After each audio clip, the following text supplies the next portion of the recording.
Sa iba pang mga balita, nagsagawa ng kilos protesta ang ilang grupo ng kabataan ng Filipino Do Not Yield Movement sa nagpapatuloy na pambubuli umano at pangaharas ng China sa mga tropa ng pamahalaan at mga mangingisdang Pinoy sa West Philippine Sea. Ayon sa grupo, kung hindi kikilalanin ng China ang UNCLOS, hindi sila titigil sa ating mga karagatan. Narito ang aking report.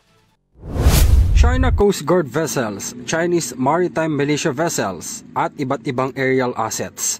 Ilan lamang ito sa mga barko at sasakyang panghimpapawid ng China na namamataan sa West Philippine Sea, partikular na ang Baho de Masinloc at ang Ayungin Shoal. August 13 na magsagawa ang Philippine Coast Guard ng Maritime Domain Awareness sa BDM at naiulat ang mga barko ng China kung saan binuntutan ang dalawang US Navy vessels na nagsasagawa noon ng navigational rights and freedom sa WPS na nakaangkla sa international law. August 20 lang na magsagawa rin ang Armed Forces of the Philippines ng parehong aktibidad o MDA monitoring at namataan ang China na nagsasagawa ng pagsasanay gamit ang water cannons sa karagatan. Kanina, para kundinahin ng China, nagsagawa ng lightning rally ang grupo ng mga kabataan sa ilalim ng Filipinos Do Not Yield Movement sa tapat ng tanggapan ng Embahada ng China sa Makati City ngayong National Heroes Day.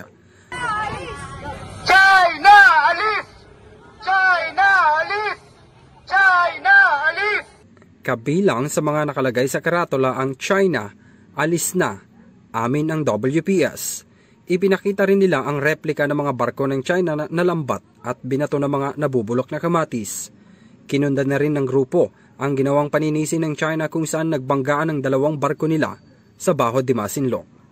Hanggat hindi raw ginagalang at kinikilala ng China ang UN Convention on the Law of the Sea, magpapatuloy ang pambubuli at pangaharas ng mga ito lalo na sa mga mangingisdang Pinoy sa WPS. Sa huli, hinikayat nilang mga Pilipino na labanan ang false propaganda ng China at suportahan ang mga polisiya ng Administrasyong Marcos para sa ikagaganda ng West Philippine Sea. Para sa EuroTV News, ako si Henry V. Nicolas, sumasaludo sa bawat Pilipino.